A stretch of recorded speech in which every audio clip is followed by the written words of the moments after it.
Voilà, bravo à notre groupe. Start Me Up, Startup, voilà, on est un peu dans cet univers. Caroline, bonjour, merci d'être avec nous. Bonjour Frédéric. Alors peut-être un mot sur Webedia, parce que c'est une marque que beaucoup de gens connaissent sans doute, mais peut-être mieux connaître les métiers, donc voilà, pour ensuite rentrer dans le vif du sujet. Bien sûr. Alors bonjour à tous, je suis ravie d'être là. Donc moi je suis Caroline Duré, je suis directrice générale adjointe en charge des revenus. Donc pour donner un petit peu de perspective, Webedia c'est une société française, donc déjà on est un peu fiers, qui a une quinzaine d'années d'historique et qui a grandi par croissance externe. Donc c'est pour ça qu'il peut y avoir un petit sujet de lisibilité et une petite complexité dans la compréhension. La stratégie étant très claire, c'est de devenir le leader du divertissement digital. Donc ça se traduit comment? C'est de la production de contenu incarnée par des influenceurs et amplifiée sur nos médias. Donc nous, on porte les grandes cultures digitales, donc qui sont les points de passion des Français, et qui sont soutenus par trois grands piliers. Nos médias, déjà dans un premier lieu, le cinéma et les séries avec Allociné, le gaming avec jeuxvideo.com, le food avec 750 grammes, des médias que vous connaissez et que vous consommez, j'imagine, assez régulièrement. Le sport, la musique, la pop culture, le voyage, etc. Donc tous ces points de passion. Deuxième sujet, ce sont donc les influenceurs qui sont sur les mêmes verticales et qui représentent les mêmes points de passion. Donc on connaît forcément, vous avez entendu parler de Michou, Inox, Norman, Cyprien, tous ces grands talents, d'autres sur Twitch, Domingo, etc. Et troisième sujet, ce sont donc les productions de contenu. On est producteur de contenu pour nos créateurs, pour nos marques médias. Voilà. Donc ça, ce sont les trois grands piliers. Donc ce modèle-là, il a marché en France, donc il a fait ses preuves. Et on l'a ouvert, on l'a dupliqué à l'international et on a recréé exactement le même modèle sur ces verticales, ces grands points de passion. Les points de passion, on rappelle, c'est les séries, le cinéma, l'alimentation, le game, le sport, la musique. Et justement, aujourd'hui, qu'est-ce qu'elles viennent chercher, les marques, justement, chez Webedia? Alors, les marques, elles viennent chercher plusieurs choses. Évidemment, elles viennent chercher leurs clients. Donc ça, c'est quand même voilà. Le b.a-ba. On va pas refaire la roue, ça existe. Donc elles viennent évidemment chercher leurs clients, leurs prospects. La difficulté, c'est quand elles viennent chercher et c'est souvent la question, elles viennent chercher des cibles nouvelles, la fameuse génération YZ, les 15-24, comment on leur parle? Et souvent, ces gens-là, il faut aller pêcher là où sont ces poissons, mais on les connaît mal et on a toujours du mal à aller chercher cette audience qui est un peu disparate, qui est un peu partout. On est quand même passé du Web 1 en mode communication descendante, donc on imposait un message de marque, au Web 2 où on est en mode lecture, écriture avec de l'interaction et notamment l'avènement des réseaux sociaux, au Web 3 où là on faut rajouter en plus la brique de gamification, de décentralisation et de propriété. Donc là, sans aller même chercher jusqu'au métaverse, vous allez beaucoup en parler dans la journée, juste un sujet déjà sur des marques qui viennent chercher des univers, elles cherchent des points de passion, on l'a dit tout à l'heure. Le gaming, c'est déjà un univers qui est extrêmement riche, c'est la première industrie culturelle dans le monde. C'est 3 fois le cinéma, c'est 7 fois la musique, donc c'est vraiment, il y a un potentiel qui est énorme. 70% des gens sont gamers, des Français sont gamers, donc il y a un terrain de jeu qui est fabuleux, et pourtant les marques ont encore du mal à rentrer juste dans cet écosystème-là. Il y a un lâcher-prise qui est important. Y compris des marques récentes, qui seraient peut-être nées avec cet ADN. Oui, alors évidemment, je ne parle pas des marques endémiques qui sont évidemment complètement dans cet écosystème déjà du gaming, mais tout comme Twitch d'ailleurs qui sort de l'environnement du gaming. Là, on est dans la même démarche. On fait venir des marques d'auto, des marques de musique, des marques de food dans l'univers du gaming. Et il y a ce petit switch qui est encore pas évident. Pourquoi? Parce que quand on a 40 et plus, souvent, l'image du gamer, elle est encore un peu chahutée. Il y a 30 ans, c'était embryonnaire. Il y a 20 ans, c'était niche. Aujourd'hui, c'est complètement mainstreamisé. Et on le voit, il y a des gens les plus gros talents aujourd'hui viennent du gaming. Michou en fait partie en venant de Fortnite. C'est rentré dans plein d'univers, du sport, la musique, c'est aujourd'hui dans le rap, ça parle de gaming tout le temps. Dans le sport, vous le voyez, je reprends Fortnite, mais Griezmann qui fait son petit signe de la victoire avec les codes de Fortnite. Donc ça s'est complètement mainstreamisé aujourd'hui. Mais pourtant, il y a encore un petit peu ce sujet d'appréhension. Alors, on va parler donc à la fois créateur au niveau de l'influence, producteur de contenu, il y a une division network aussi pour justement faire rayonner tout ça. Mais justement, le rôle des influenceurs aujourd'hui, alors on le comprend, c'est vrai qu'on l'entend souvent, et on le voit d'ailleurs je voyais les derniers, il y avait la Fashion Week à Paris il y a quelques jours, il n'y avait que 3 magazines féminins qui étaient invités, tout le reste c'était que des influenceurs. Donc on voit déjà dans ce niveau-là le rôle. Mais chez vous, quel est le rôle? Et puis ces influenceurs, il faut les accompagner. On parlait de Norman à l'instant. Voilà, lui vieillit. Donc est-ce qu'il entraîne son audience avec lui, ou alors est-ce qu'il faut renouveler? Voilà, comment ça se passe? Alors, c'est marrant, vous parlez de Norman. D'ailleurs, même le Festival de Cannes, vous le voyez, les célébrités qui montent maintenant le tapis rouge sont aussi beaucoup des influenceurs et des youtubeurs. Mais vous parlez de Norman, qui a été un des premiers avec Cyprien, Squeezie, etc., à faire les prémices de YouTube. On a multiplié par... le nombre d'influenceurs qui étaient millionnaires d'abonnés a été multiplié par 10 en 5 ans. C'est colossal. Évidemment, il y a toutes les plateformes... Snap, TikTok, etc., sur lesquels Twitch, sur lesquels il y a des volumétries qui sont importantes, mais ça n'était plus, c'est plus que c'était il y a 5-10 ans. Donc déjà cette volumétrie, elle a quand même, le paysage a quand même sacrément changé. Ensuite, les influenceurs, il faut se le dire, c'est le nouveau média du fameux Web 2. Donc, pardon. Ouais, voilà. Les influenceurs, c'est le nouveau média, des nouveaux médias de cet écosystème Web 2. On est dans l'interaction, c'est-à-dire qu'il y a un lâcher-prise, encore une fois, qui est très fort pour les marques. On n'est plus dans j'impose un message, mais je confie le message à un influenceur qui se le réapproprie, qui le retranscrit et ensuite qui laisse sa communauté interagir. Ça veut dire que ça peut même aller jusqu'à la co-création. C'est-à-dire une marque peut dire tiens, je travaille avec tel influenceur et ils vont travailler ensemble pour le message. C'est le cas et c'est les meilleures créations. D'ailleurs, quand l'influenceur est directement sollicité au démarrage de la collaboration et qu'on lui dit pas tiens, je voudrais que tu dises ça. On fait un petit pas en avant et 3 pas en arrière. En gros, je te laisse mon message. Par contre, je veux bien que tu dises tout ça aussi derrière.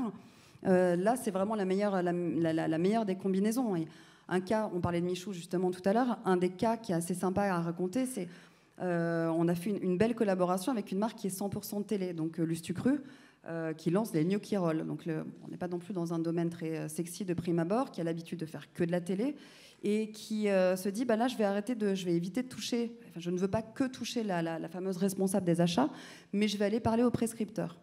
Donc on fait une table ronde avec tous les gros influenceurs, un dîner, avec des défis tout autour des gnocchis, avec un confessionnal, on raconte les petits challenges. On a l'impression d'être un peu un espion qui regarde par le trou de la serrure un dîner entre potes. Et avant que la campagne télé ne commence, les ventes ont explosé et on se parle encore une fois de gnocchis, donc on n'est pas non plus dans un sujet... Les mamans ont dû faire des kilomètres pour aller trouver des paquets de gnocchis dans les supermarchés à 30-40 km aux alentours. Donc ça marche, l'engouement est exceptionnel et on le voit, ça génère de l'émotion, ça génère et des ventes en plus derrière. Et sur ma question de comment ils accompagnent leur audience, parce que je reprends l'exemple de Norman qui est là depuis 10-12 ans. Ouais, à peu près bien. Et donc, est-ce que son audience le suit? Est-ce qu'il réussit à accrocher des wagons de plus jeunes? Comment ça se passe? En fait, ils le suivent et c'est devenu un nouveau niveau, en fait. Il y a plusieurs niveaux dans l'influence. Des gens comme Norman, comme Cyprien, même demain, tous ces Inox, Michou, etc., sont devenus des créateurs de contenu, c'est-à-dire qu'ils ne sont plus utilisés uniquement sur leur casquette homme sandwich, comme on peut les utiliser en disant tiens, j'aimerais que tu parles de la bouteille d'eau ou du McDo, etc. Eux, on les accompagne dans d'autres typologies de production. Encore une fois, pardon, je reparle de Michou, mais parce qu'il a une actu qui est connue un peu de tout le monde, mais vous l'avez vu aussi, il a été connu auprès de la communauté 40 et plus parce qu'il a fait Danse avec les stars. Ça fait 3 ans qu'on en parle et tout le monde nous dit mais Michou, c'est le mec de Montmartre en bleu, il est mort, non? Non, il y en a un autre en fait et il a 19 ans et c'est parce que justement il a fait Danse avec les stars qu'il s'est un peu mainstreamisé. Donc la télé aide aussi à faire ce genre de switch. Ça, c'est le premier niveau de la communauté, c'est les Norman, les Cypriens, etc. Deuxième niveau, ce sont les personnalités. Nous, on accompagne donc en digital des marques, des talents comme Michel Simès, avec qui on a monté toute la partie digitale de Dr Good. Jamy, que tout le monde connaît, qui a fait C'est pas sorcier. On a grandi avec lui, nos enfants continuent de grandir avec lui, il n'a pas d'âge. Lui, on a monté un média digital aussi avec lui qui s'appelle Épicurieux. Donc ça, c'est le deuxième niveau de la pyramide. Ensuite, il y a les experts, donc ce qu'on appelle des micro-influenceurs, qui sont par catégorie. Il y a le voyage, des experts du voyage, du food, de la beauté, etc. Donc on utilise pour leur pouvoir de recommandation un peu Girl Next Door. Et ensuite, il y a des gens, a priori, comme vous et moi, où on s'en fiche du nombre de followers. On est des consommateurs. Et ça, c'est une partie qui est hyper intéressante. Il faut rappeler qui est Michou. Comment ? Quelqu'un demande, mais qui est Michou ? Ah. Voilà. Alors Michou, c'est un petit jeune qui s'est fait connaître parce qu'il jouait à Fortnite. Oh, c'est la honte quand même, vous connaissez pas Michou, vous n'avez pas regardé Danse avec les stars. Ah, Un petit blond. Hein. Bon, Michou, il s'est fait connaître sur Fortnite avec son pote Inoxtag. Ils ont monté un groupe, un collectif qui s'appelle les Croutons. Je n'ai pas dit que c'était... mais il a 17 millions de followers, tous réseaux confondus. Il est suivi par une communauté 15-25 ans. Si vous venez devant les bureaux de Webedia un jour, et on sera ravis de vous accueillir, il y a une horde de jeunes, tous les jours, tous les soirs, sortis d'école. C'est quoi Fortnite? Non, putain, on n'en est pas là, les gars. Puis juste... Dehors. Dites-moi que c'est une blague et qu'on ne l'écrit pas comme ça. Fortnite, c'est un jeu vidéo. Voilà, c'est un jeu vidéo. Oui, c'est même les prémices un peu du métaverse, parce qu'on est projeté dans le jeu, on choisit un peu son rôle, puis voilà, on se bat en réseau aussi, de façon. Et les enfants, ados, tout ça, ils sont à fond dedans. Et on regarde pas la télé, et c'est très vrai, et notamment c'est cette. Je sais pas qui pose. Ok, je vous propose qu'on sorte une console et qu'on se fasse une petite partie là, parce que je pense qu'on a un peu de rattrapage. Hein. Justement, tiens, on va parler justement. Et vous savez que vous êtes gamer aussi quand vous jouez à Candy Crush. Hein. Justement, dans ces liens entre nouveau monde, ancien, enfin voilà, dans tous ces liens intergénérationnels, il y a aussi des événements online qui deviennent des événements offline aussi. Ça aussi, c'est quelque chose qui se transforme. Alors, ça rejoint justement votre point, Frédéric, quand vous disiez tout à l'heure comment on les accompagne dans la production de contenu. Je sens qu'il y a encore une blague rigolote, non? Ouais, c'est le bilan carbone. Ouais, j'ai pas dit que c'était moi, hein, je l'ai pas fait. Hein. Oui, ça rejoint ce que vous disiez, quand on accompagne les influenceurs à un autre niveau, on les amène dans une production de contenu qui est un peu plus grande échelle, et c'est typiquement ce qu'on a fait avec un de nos plus gros influenceurs sur Twitch. Il a l'habitude, il anime une grosse émission, c'est un talk show à l'américaine où il reçoit toutes les semaines, qui s'appelle Popcorn. Il reçoit toutes les semaines des invités qui ont des actualités, que ce soit des sportifs, que ce soit des chanteurs. Voilà, il invite vraiment des gens qui passent aussi sur Canal, TF1. Vous allez me dire, c'est quoi Popcorn? Donc c'est de l'émission qui passe tous les mardis sur la chaîne Twitch de Domingo. Et Domingo, justement, s'est dit, tiens, on va monter ensemble un festival, et c'est l'occasion d'en parler, parce qu'on est dans un festival qui va combiner à la fois du live, donc c'est un peu ce qu'on appelle du phygital, donc physique et digital en même temps.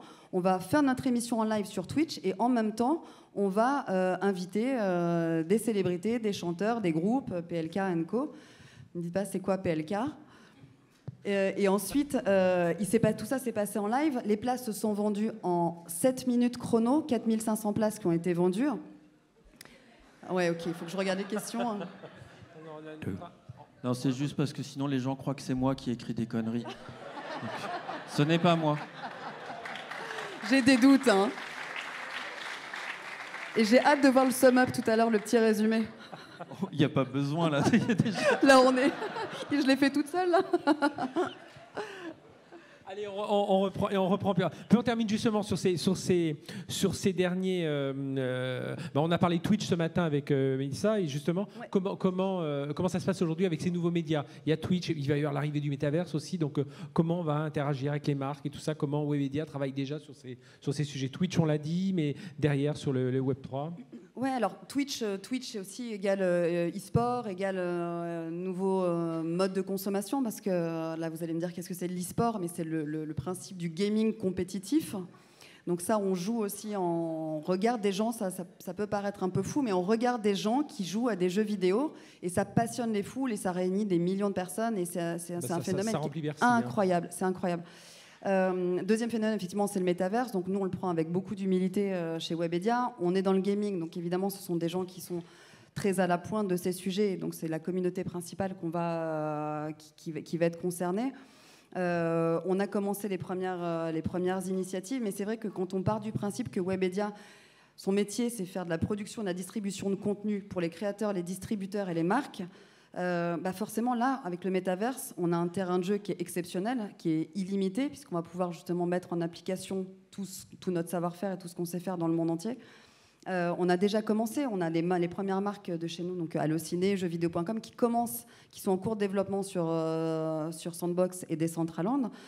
Et puis peut-être qu'à terme, c'est un des sujets en réflexion, on amènera aussi ces marques-là qui sont des experts dans le gaming, dans le cinéma, dans les séries, vers le NFT et on sera peut-être un producteur et un distributeur de NFT. Il y a 2-3 questions qui sont sur les influenceurs. Le modèle économique d'un influenceur, quel mode de rémunération, comment vous concluez des accords avec les influenceurs, comment le client peut mesurer sa valeur ajoutée, son utilité, voilà, quels sont les indicateurs autour de ça? Alors, contrat avec les influenceurs. Les influenceurs, on les a... Et combien ça coûte d'ailleurs, globalement? Oula. Alors... les influenceurs, il y a plusieurs façons de les traiter. Ce que je vous dis tout à l'heure, les petits, les consommateurs et les micros, eux, ils sont plateformisés. C'est-à-dire qu'on a une plateforme, on les lit, on se dit, bah, tiens, je cherche des influenceurs qui ont plutôt telle typologie de contenu, quel KPI ils ont, quelle est leur audience, plutôt masculine, féminine, combien sont en France, etc. Et on fait plutôt du sourcing de performance. Donc ça, c'est la première partie, on a une plateforme. Deuxième partie, ce sont ce qu'on appelle les mid et les top influenceurs. Eux, ils ont des talent managers, donc comme les célébrités, comme les talents, comme les artistes. Eux, ils sont gérés soit en exclusivité chez un partenaire... Ils ont un agent, quoi. Un peu ils ont un agent, exactement. Donc on leur dit, bah, tiens, j'ai une collab avec Coca, est-ce que tu veux? Oui, non, bah non, moi je parle de bio, bon, bah, d'accord, pas Coca. Et eux, ils choisissent derrière leur collaboration. Certains sont en exclusivité, d'autres sont en totale autonomie. C'était le cas, on avait McFly et Carlito. Au bout d'un moment, on les a fait grandir, ils gagnent beaucoup d'argent. Il y a un moment, ils demandent des minimums garantis qu'on a envie ou pas d'assumer. Et ensuite, derrière, ils se disent, bon, ben, je reste ou je me lance en indépendant. Donc on peut partir à 50, 60, 70 000 euros et puis après, on peut aller beaucoup plus loin? Beaucoup plus loin. Beaucoup plus loin. Beaucoup plus loin. Donc, ce sont des gens qui ont une telle puissance. Quand vous avez 17, 20, 30 millions de followers au global, vous imaginez ce que ça représente? C'est des médias qui sont plus puissants. Putain, je loupe tout. Là, non, il y a des choses sérieuses, mais là, c'était au sujet de Monsieur Crêpeup. D'accord. Comment l'aider à monter, justement, dans les réseaux sociaux? Il y a un agent double ou pas? Justement, c'est une question. Quand on voit, on imagine que quelques milliers de followers commencent à suivre Franck, et puis non, quelques centaines, on n'est pas non plus... de milliers, voilà. Mais comment on va l'accompagner justement à grimper en se disant, tiens, il y a un potentiel sur lui? Est-ce que c'est comme les comédiens, on va le pousser un peu vers des grosses productions, des gros annonceurs? C'est le cas, puisqu'en l'occurrence, ce qu'on fait aussi, quand je vous dis tout à l'heure, production de contenu incarné par les talents et amplifié sur les médias, nous, on joue ce même rôle en fait de diffuseur à l'intérieur de Webedia, c'est-à-dire que on va faire en sorte que ce talent qui a du potentiel, on le fasse interviewer dans Pure Break, qu'il intervienne ensuite sur une montée des marches avec Allociné à Cannes. On travaille en fait nos médias déjà internes qui sont déjà puissants. On se parle de 30 millions de visiteurs uniques juste sur les médias, je ne parle même pas des réseaux sociaux. Il y a quand même un potentiel qui est fou déjà en interne. Et ensuite, on les amène sur des collabs et surtout, ils font des collaborations entre talents. Donc, quand ils s'invitent mutuellement, ils s'en doivent une, en fait. Et derrière, ils font de l'appropriation de communautés par le biais d'un autre talent. Eh bien, merci, Caroline, d'avoir joué le jeu, puis d'avoir accepté dans notre ambiance post-déjeuner. Merci en tout cas, avec Caroline. Avec grand plaisir, merci à vous. Donc, Webedia. Et de nous avoir ouvert sur ce monde des influenceurs aussi important aujourd'hui dans l'univers de la pub.